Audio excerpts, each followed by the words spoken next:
1. Une flamme et c'est la fête. 2. Que des têtes allumées. 3. Sans jaillir, c'est la quête, ce que t'as prévu annuler. Vive le triple filtre. Smoke weed every day.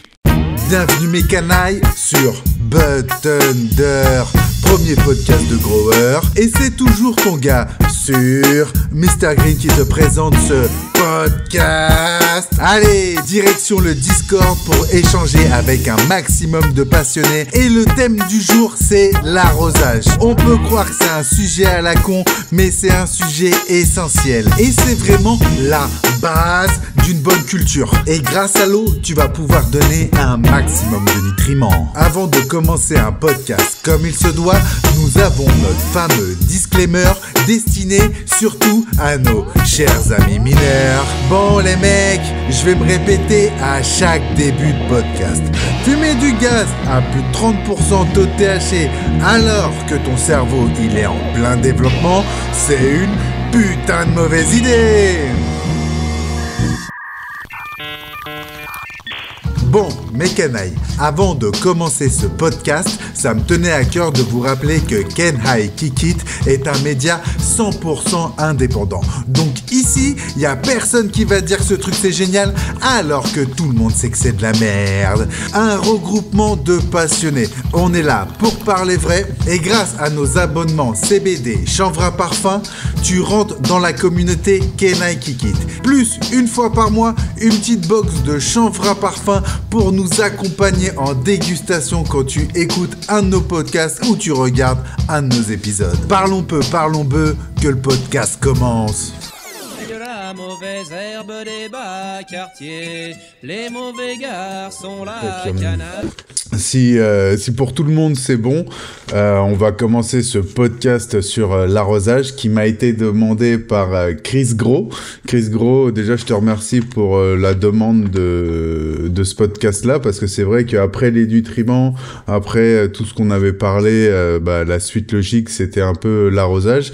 Et sur le Discord, je vois souvent que c'est un problème qui est assez fréquent sur l'entretien d'un sol vivant, parce que nous sur le Discord, il y a beaucoup de personnes qui sont en sol vivant, mais vous allez voir mes canailles que je ne suis pas totalement fermé et Ken High Kick It n'est pas une secte. Donc du coup, on va parler de l'hydro. On va parler de la terre, on va parler tout style d'hydro, qui va de la coco à de l'aéro, à tout ce genre de conneries, et ainsi que des terres aux cultures organiques et tout ce style de conneries aussi.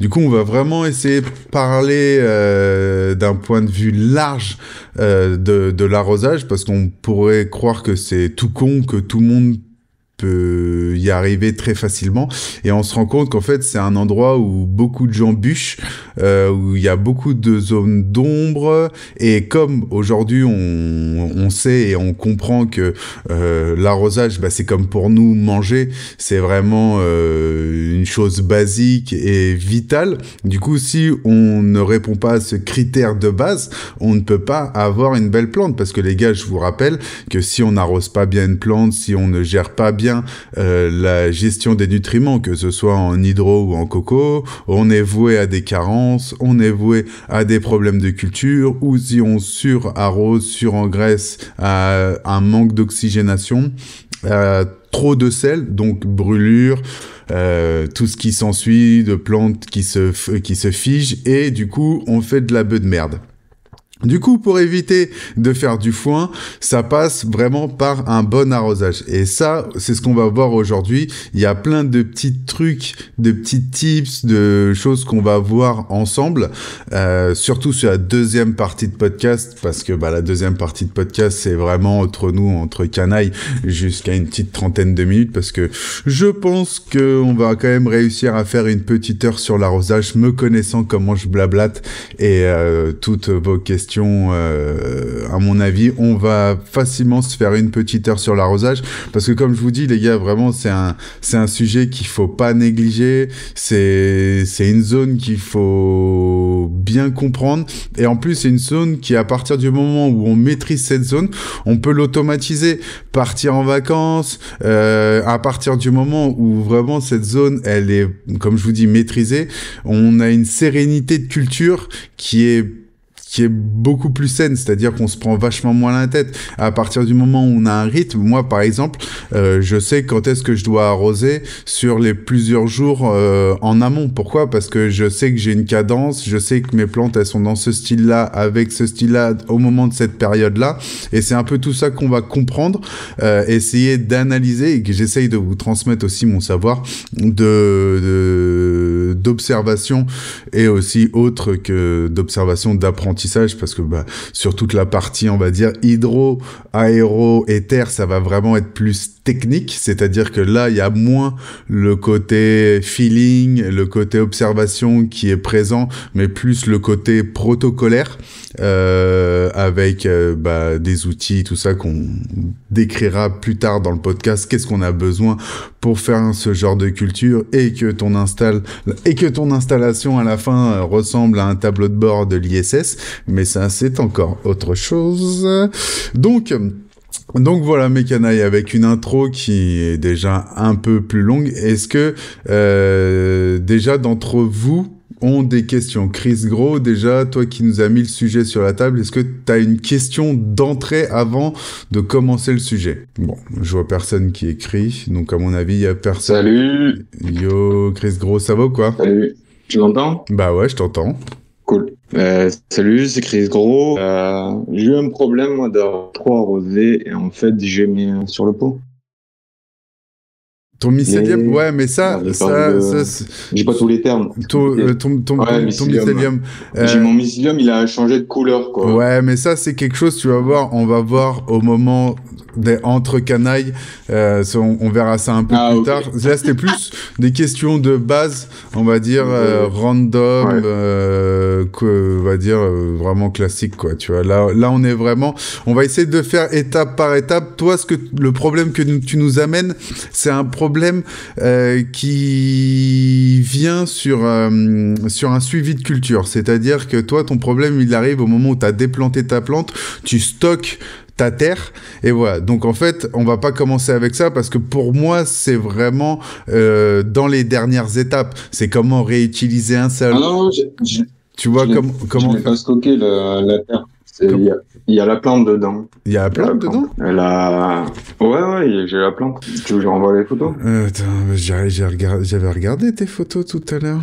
Ouais, t'as dû survoler. Ouais, non, mais je t'ai répondu à 8h. Attends, t'as pas vu, frérot, je t'ai répondu à 8h du matin.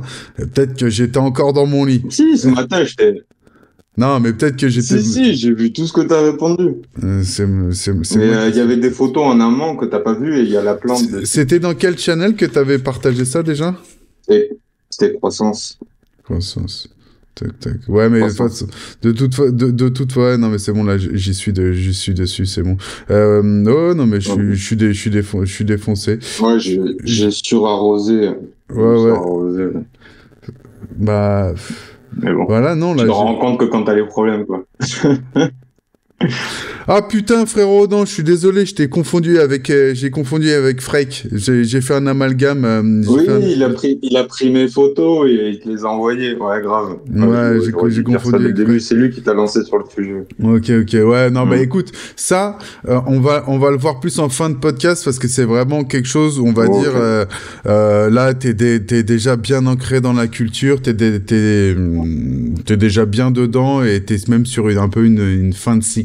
Donc moi, ce que j'aimerais vraiment qu'on commence plutôt, c'est plus pour les débutants, pour les personnes qui se posent vraiment des questions de base. Tu vois, par exemple là, la cave, et nous parle de la question de l'eau osmosée.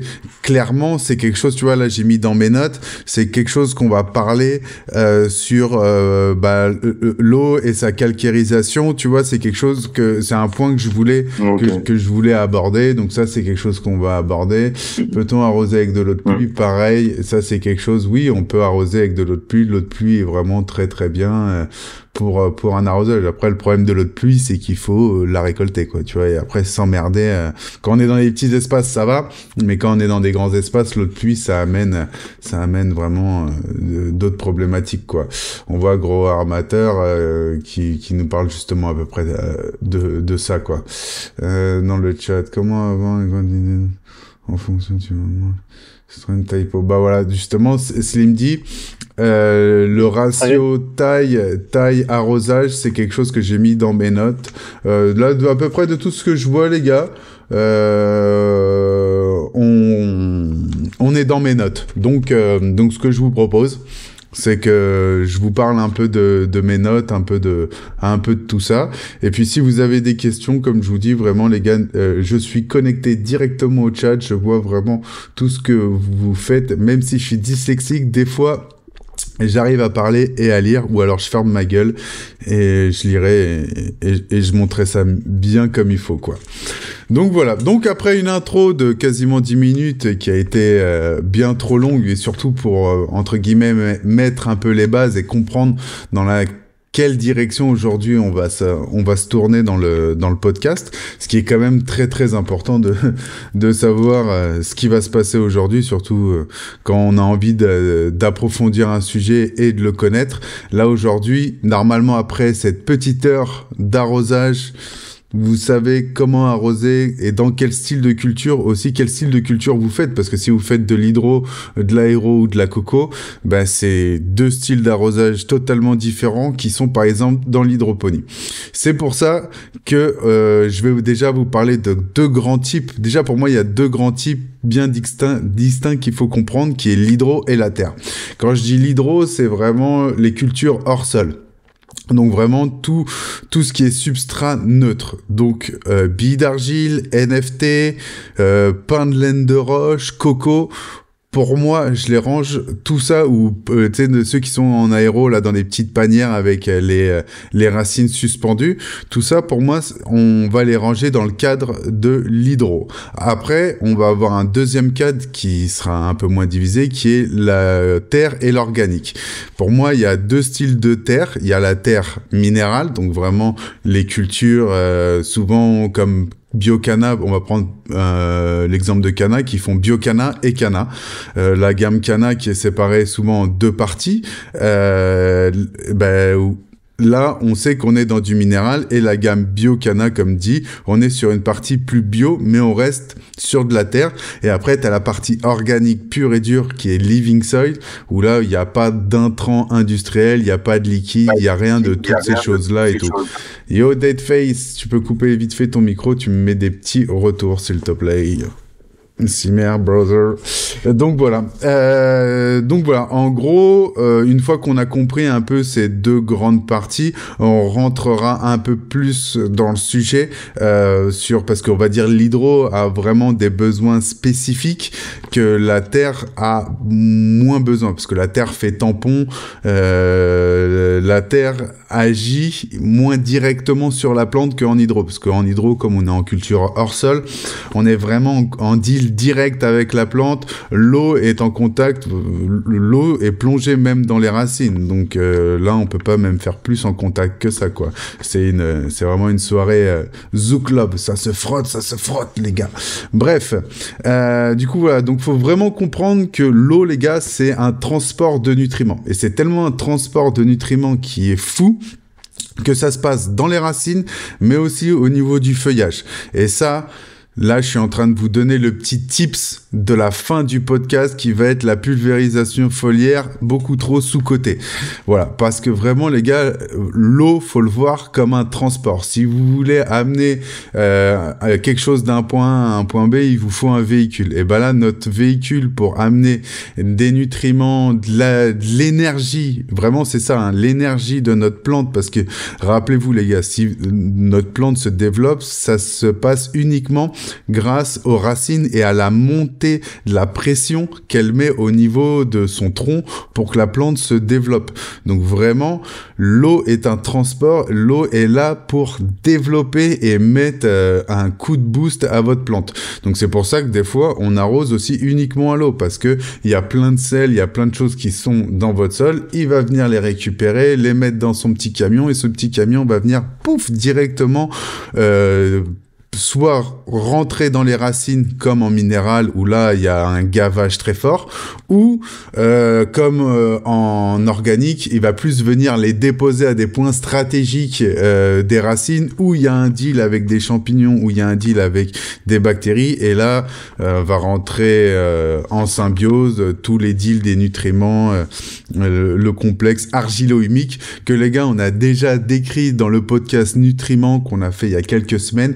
On va pas revenir dessus parce que voilà, on évolue dans les podcasts les uns et les autres.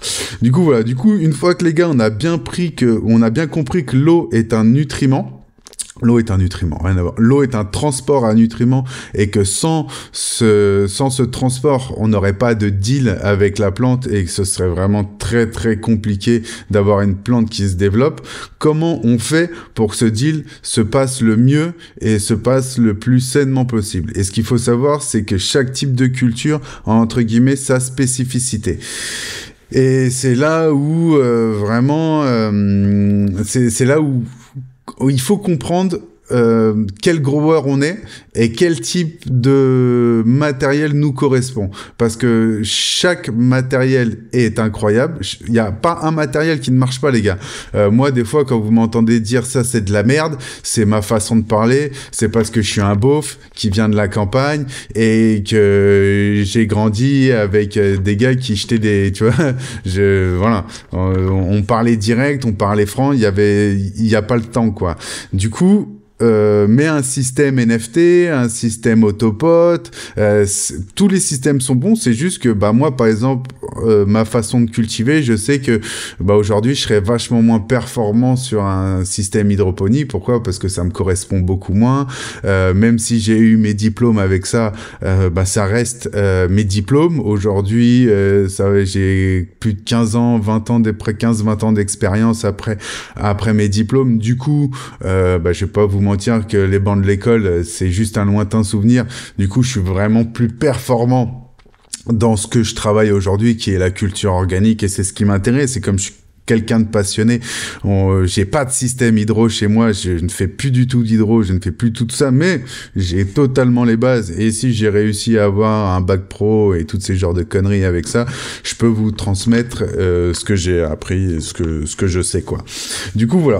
Du coup une fois qu'on a compris un peu tout ce schéma de deal entre la plante, l'eau, et pourquoi l'arrosage c'est vraiment un point crucial, on en revient à un de mes anciens podcasts où je vous expliquais que les gars, l'équilibre de la photosynthèse c'est vraiment primordial. L'équilibre de la photosynthèse, c'est 3 éléments de base qui est l'eau, les nutriments et l'oxygène. L'oxygène, surtout les gars, à ne pas sous-estimer. L'oxygène, les racines, ça respire aussi. Ça respire tellement qu'on a des racines qui remontent un petit peu à la surface, qui sont là pour respirer. Et quand on leur met trop de paillage ou quand on les inonde, ça les bouche et ça empêche nos plantes de respirer. Donc vraiment, c'est ce triptyque de la photosynthèse qui est l'eau, les nutriments et l'oxygène, c'est à vous de le comprendre. C'est vraiment à vous de le comprendre et à l'adapter. Alors quand je dis de le comprendre, il y a 2 façons de le comprendre. La première, ça va être l'industriel. C'est-à-dire, les gars, je vous invite à, quand vous avez une gamme d'engrais, la prendre en complet et la suivre de A à Z. Pourquoi? Parce que les personnes qui font des engrais ont un schéma, savent pourquoi ils mettent toute cette panoplie d'engrais, et surtout ont des impacts bien spécifiques pour développer des fleurs, développer des bourgeons, et chaque gamme a des teneurs et des aboutissants. Voilà, comme dit Deadface, c'est un protocole. Le protocole, vous le prenez, vous le suivez, et vous allez jusqu'au bout. Les apprentis chimistes qui font des cultures avec 18 bouteilles de gamme différentes, vous êtes dangereux. Vous ne savez pas vraiment ce qu'il y a à l'intérieur, même si vous êtes très fort pour décortiquer, c'est très compliqué de déstructurer des gammes, et en tant que débutant, c'est quelque chose que je vous déconseille au plus haut point. Mais vraiment, même des fois quand votre gros shop il vous dit t'inquiète, prends cette bouteille, c'est pareil, c'est un booster similaire, bah croyez-moi les gars, entre un boost de chez Cana et un Green Sensation de chez Plagron, il y a un monde, vraiment. Mais vraiment. Et j'ai vu dans des gros shops dire t'inquiète, c'est pareil, et ça, alors que vraiment ça n'a rien à voir. Voilà. Et après, en culture organique Living Soil, on en a déjà parlé dans les podcasts nutrition. Je vous invite à comprendre les complexes argilo-humiques et suivre des dynamiques positives dans tout ça. Voilà. Est-ce que dans le chat, vous avez des questions à poser? Parce que je vois qu'il y en a quelques-uns qui sont arrivés en plus là depuis que je blablate. Non, pas beaucoup de questions, ça a l'air d'être plutôt clair. Là, on est sur des basiques, on est sur des fondamentaux, quoi, déjà, là, depuis le début. Donc voilà, bah, écoutez, on va continuer. Une fois qu'on a compris que l'eau est un transport, il faut respecter l'équilibre de la photosynthèse qui se passe en 3 éléments, et que la plante se développe via les racines, via la pression de la sève, et que sur Kenaikikit, on n'est pas raciste envers les hydroponistes. Voilà, on va continuer à un peu tout se dérouler, où on va continuer à parler des sols, de l'hydro et surtout des cycles. C'est quelque chose que j'aimerais vraiment vous compreniez, les cycles, parce que je vois trop de personnes qui ne respectent pas les cycles. En hydro, par exemple, je vois énormément de personnes qui laissent les arrosages 24 heures sur 24 ou 12 heures, 12 heures. C'est-à-dire connectés direct. 12 heures, c'est moins problématique que 24 heures sur 24.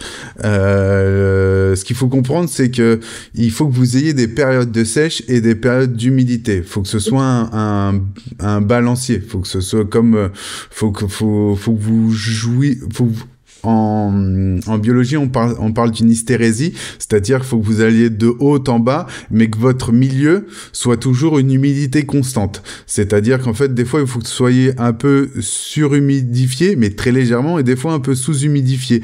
Et que, en fait, cette balance, au fil de la culture, vous donne une moyenne, et que cette moyenne soit vraiment bien humide, quoi. Et ça, en hydro, je vois peu de personnes le respecter. Et c'est quand même très important de respecter ça, même en hydro. Et en terre, c'est aussi primordial, hein. C'est vraiment là où vous voyez des petits coups de boost. Donc vous allez voir en deuxième partie de podcast qui arrive dans une quinzaine de minutes, je vous donnerai les ratios qu'il faut utiliser en terre ainsi qu'en hydro. Après en hydro c'est plus simple, hein, c'est plus mécanique, c'est-à-dire que vous allez plus jouer sur le temps d'arrosage et tout ça.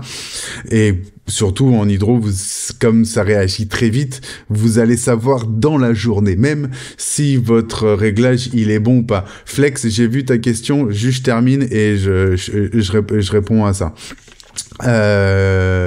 Du coup, comme je me suis perdu, tiens, je vais répondre à ta question. Au niveau de l'oxygénation des racines, le type de peau change réellement, style feutre, plastique, peau ayant... Ouais, alors ta question est très intéressante dans l'oxygénation des plantes. Donc là, du coup, tu nous parles, je pense... non, ça peut être aussi en hydro. Les peaux ont un jeu crucial dedans. Moi, par exemple, j'aime beaucoup les pots plastiques. Pourquoi ? Parce que les pots plastiques, ça a une façon de gérer l'humidité qui est plus imperméable. C'est-à-dire qu'un pot en feutre ou comment ça s'appelait là les pots les AirPods et tout ça là, tu sais, où t'as des trous dedans. En fait, t'as tellement d'oxygène que je trouve que ton sol, il devient assez vite hydrophobe si tu ne sais pas bien le gérer. C'est-à-dire qu'un sol hydrophobe, c'est un sol qui devient vraiment sec à l'intérieur de lui-même et que quand tu l'arroses, pouf, ça part directement en érosion. Donc érosion, ça veut dire que ton sol, ton eau ne rentre pas dans ta terre et il ruisselle, c'est-à-dire qu'il reste en surface et il a vraiment du mal à rentrer.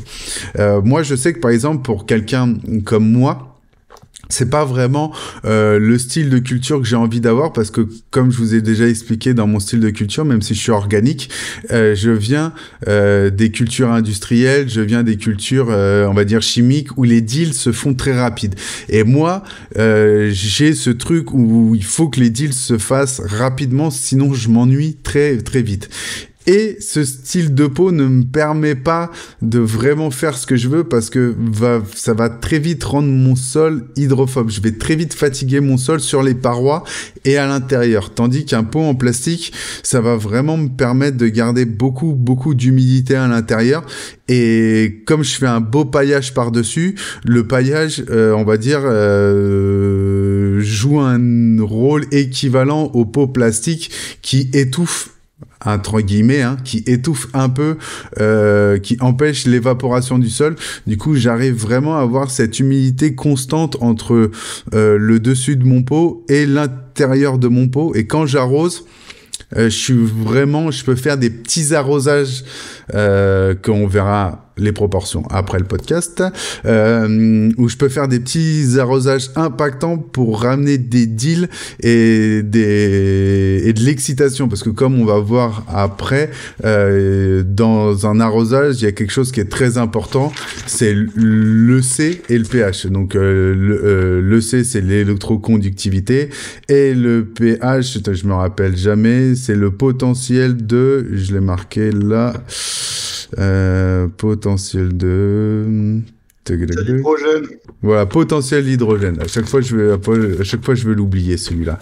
Et donc voilà, donc avec ces équilibres là, on a vraiment des impacts, on peut vraiment venir mettre des impacts pour à chaque fois pousser plus loin la plante, pousser plus loin.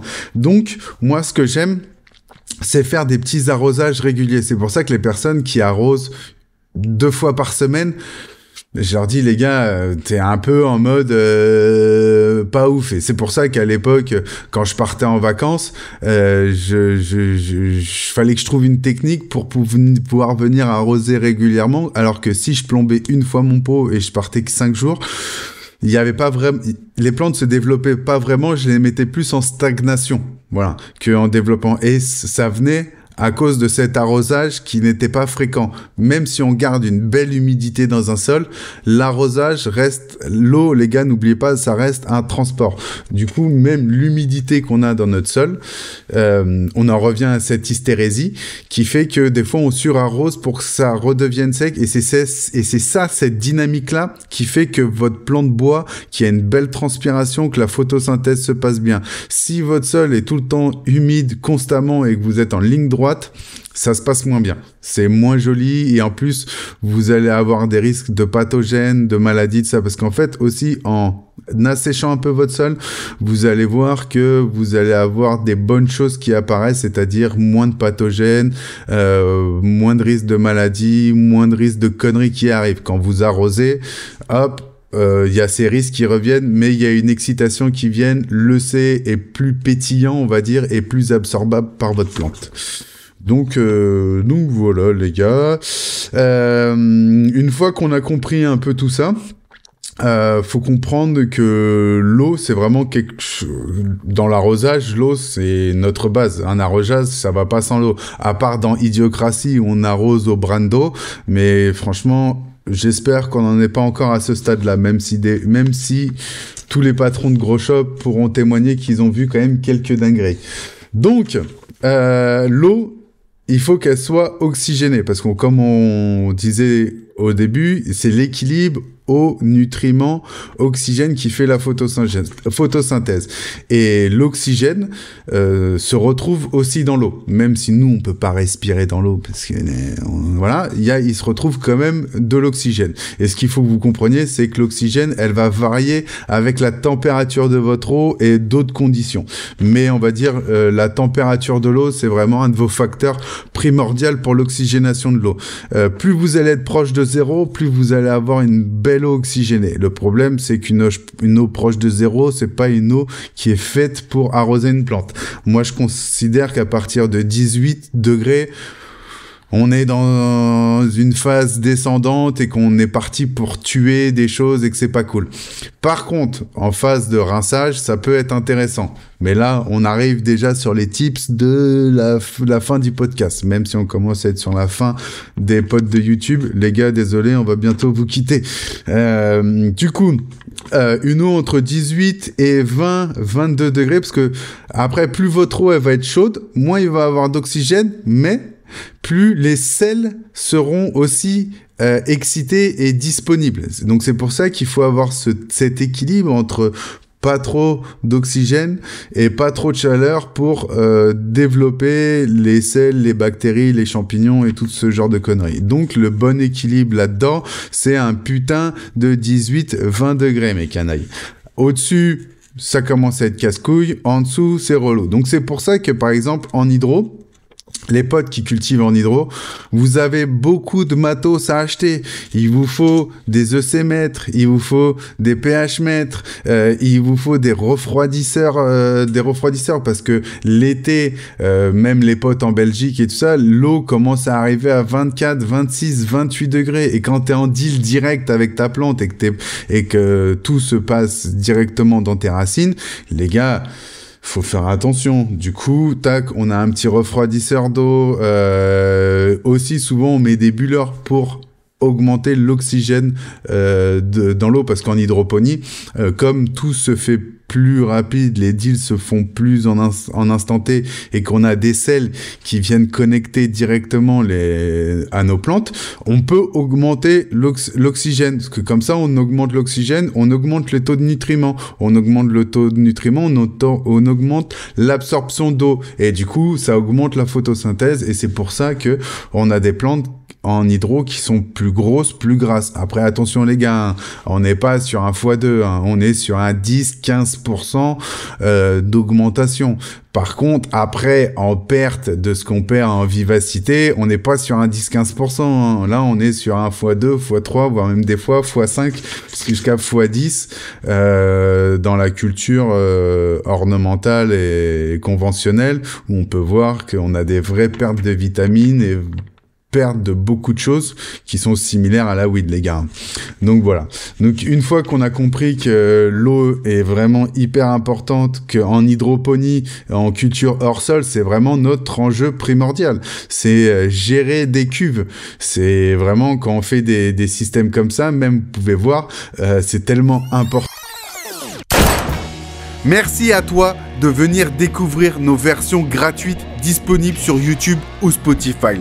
Maintenant, si tu as envie d'en apprendre plus et de découvrir une communauté cannabique unique en son genre, spécialisée Living Soil, et que tu ne veux plus subir les censures de YouTube, d'Instagram ou tous ces autres réseaux, il n'y a qu'une seule possibilité, c'est de devenir une canaille. Et avec ce petit abonnement que tu peux résigner à n'importe quel moment, tu as accès à notre Discord. Et si tu as envie de venir participer au podcast, c'est le lieu et le moment. Donc, à toi de devenir une canaille.